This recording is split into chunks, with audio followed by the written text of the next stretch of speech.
This is lesson 71 for the 5th grade. This is just a supplemental video to help you if you're still a little bit lost with this, as the main activity will happen within class itself. We see the idea of looking at a shape, looking at a figure, and being able to come up with the fraction, decimal, and percentage displayed in each of those, and understanding where all these ideas came from. As you look at the shape, you could say how much of it is shaded. Very quickly, you would say, okay, that's 1/2, right? 1 out of the 2 parts are shaded. And that fraction makes a lot of sense. But now the question might be, well, where, if you were to change that to a decimal and into a percentage, what would that be? I think the easiest thing would say percentage. How much of it is shaded in? We'd say 50%. And now the question might be, well, how does 50 and 1/2 relate? And that comes into the idea of being able to take 50%, and when we write 50%, technically that's 50 out of 100. Right? 50 out of 100, because 100 is complete, 100% is the most. And so in this sense, 50 out of 100, we have this fraction, 50 divided by 100. And if you were to take the time to reduce this, you would realize that 1/2 is equal to 50 over 100. They are the same. They're what are known as equivalent fractions. If we were to look at the decimal for this, we would say that it is 0.5. But how does 0.5, once again, we have this 5 here. Where does the 5 come from if we had a 1 and a 2? And of course, if we were to read this as a fraction, we would say 5/10.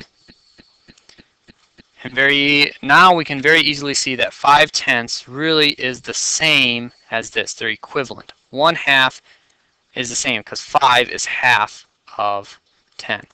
And so now you're starting to see how fractions, decimals, and percentages are all related. Let's take another look at this. It says find the decimal, fraction, percentage of this figure. So first we look at the outline, and we realize that it is 5 by 5, which would mean there are 100 little squares in there. All right.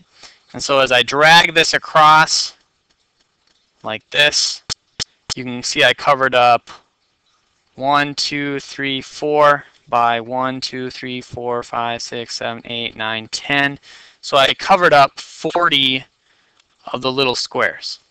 So in the end, what we're seeing here is that 40 100ths have been shaded.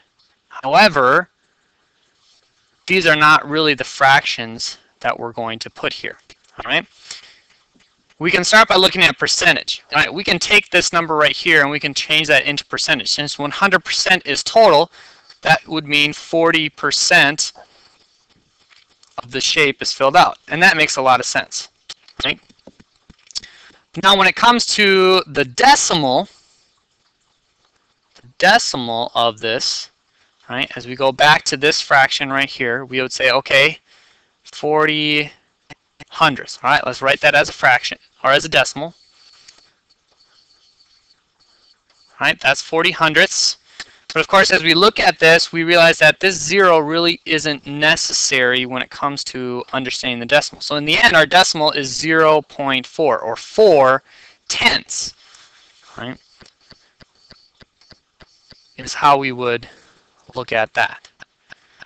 Then, if we look at this fraction now, 4/10, this really isn't our fraction yet either. Instead, we would say, okay, I can divide both of these by 2. If I divide 4 by 2, I'm going to get 2. If I divide 10 by 2, I'm going to get 5. And so in the end, our fraction here is 2/5. So 2/5 plus this and this, these 3 ideas right here make up our decimal, our fraction, and our percentage. And so you can see that relationship starting to exist between fractions and decimals. And you're going to be working a lot with that as you go through the activity on lesson 71. So if you need some extra help, hopefully this helped you out. If it didn't, keep asking questions. That's lesson 71.